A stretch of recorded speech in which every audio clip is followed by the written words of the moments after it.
Hello everyone, and welcome to this instructional video. And in this video we are going to be talking about a very interesting topic, which is called operating or working your way around the Zoom application. So this is going to be a very informative video, so let's dive right in. So this is Zoom, and we are going to join a Zoom meeting so we can see all the options and how the Zoom environment looks like. So let's just join the Zoom meeting and see what it looks like.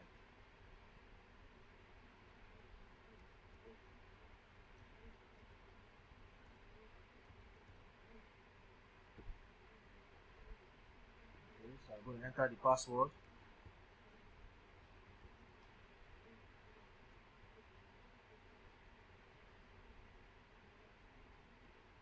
Alright, so I join Zoom meeting right now.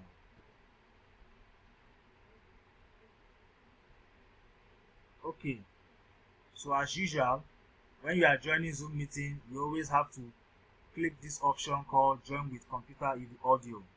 This is going to enable you to be able to speak and to be able to hear from whoever it is you are interacting with on Zoom.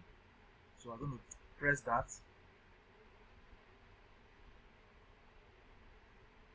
And let's expand this so that we can have a better view. So this is Zoom. This is what Zoom looks like. Alright, so we have different options and functions in Zoom. So if we come to this area, let me just minimize so I can show you this area. Okay, so this area that looks like a microphone, this is where you can turn on and turn off your microphone. So if you join someone's Zoom meeting and the moderator is saying, please can we all mute ourselves so that we can have peace and orderliness, this is the option you go to mute yourself. That's for people who join Zoom meetings and there is so many noise in the background. So in order for that noise affecting your Zoom meeting, it will be advisable to just switch off your microphone so that there can be orderliness in that Zoom meeting. So that's the microphone. So we go to the next option, which is the video.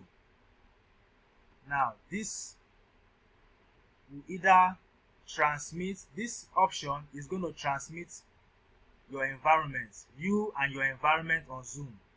So it is at your discretion. If you want people to know what your environment looks like, you can decide to switch the video on. But if you decide that no, I don't want anybody to know what my environment looks like, so you can switch the video off. So that's that. Turn on and to turn off your video. And as you can see, it looks like a video camera icon. Yeah. So that's the turn on and turn off video option. So the next option I'm going to look at is the participant option. That's this option right here. Now what this option does is, let me just shift this video to this side. Okay. Excuse me. Now what this option does, when you click on it, it's going to show you how many people are currently in that Zoom meeting. As for this Zoom meeting, I'm the only one in this Zoom meeting. That's why you can see only my name there.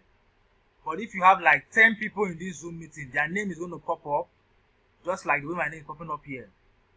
Just like the way my name is popping up here. You're going to see their names. We're going to have 1, 2, 3, 4, 5, and so on and so forth. So this is for participants. That's the current people who are in the Zoom meeting. So that's for participants. Alright, so the next option we're going to look at is chat box. As you can see here, chat.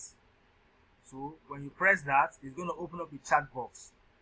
Now, if you look closely at this particular section, you're going to see everyone. Now, what that means is whenever you type a message in the chat box, it's going to send that message to everyone who is in that Zoom meeting. I'll take it again.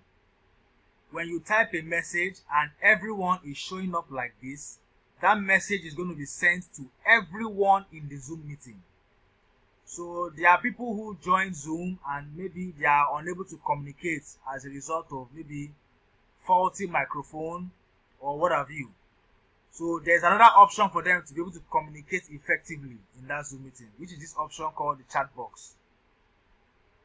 And now this everyone, like I said earlier, is for a general, or to send a general message to everyone in that Zoom meeting.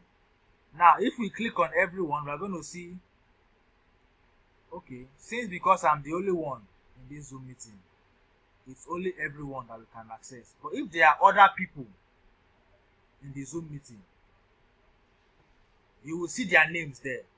Like you want to private chat someone, just like when you join a WhatsApp platform, and when you want to private chat someone on that platform, yeah, the option is also available on Zoom.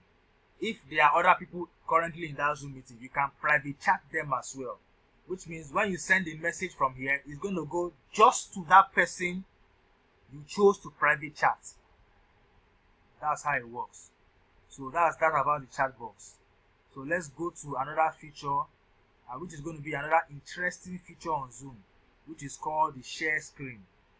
Now, share screen, yeah, we have different options for sharing of screen. You can either share your whiteboard. Let's see what the whiteboard looks like.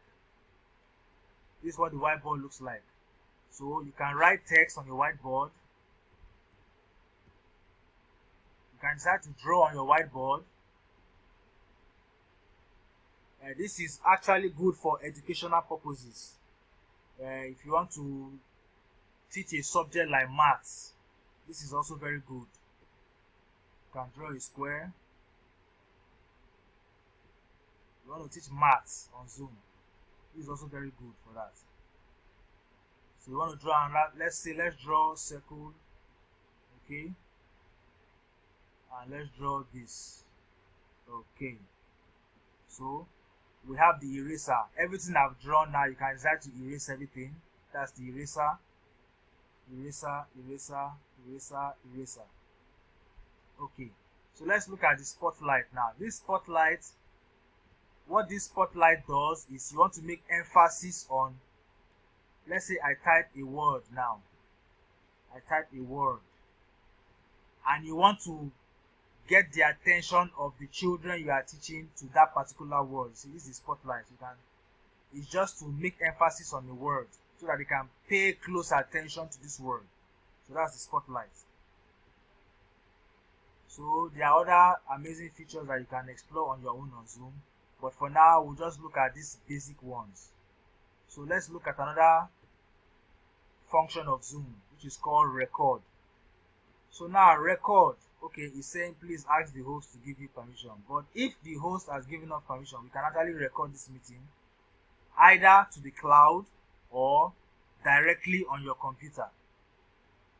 Okay. So like I said, record button, if the option is available, we can either record this meeting to the cloud or to our computer. So the next option we're going to look at is reaction. So we have different types of reaction. We can actually raise our hand. If we are at a webinar and we have a question we want to ask the moderator, this is actually a good feature. Just raise your hand and then the moderator will call on you and then attend to your question. And then as you can see, raise hand, you also see lower hand. That if your question has been answered or has been attended to, you can lower your hand. Lower your hand. So another reaction is applause. You can see thumbs up. Yeah, so many reactions like that. Emojis, as you can see, like we have on WhatsApp. We have emojis on WhatsApp. We have emojis on Instagram. So that's that. So thank you so much for watching. I hope this was very informative, and as usual, you can watch this video over and over again for better understanding. So thank you so much, and we'll see you in the next one. Bye for now.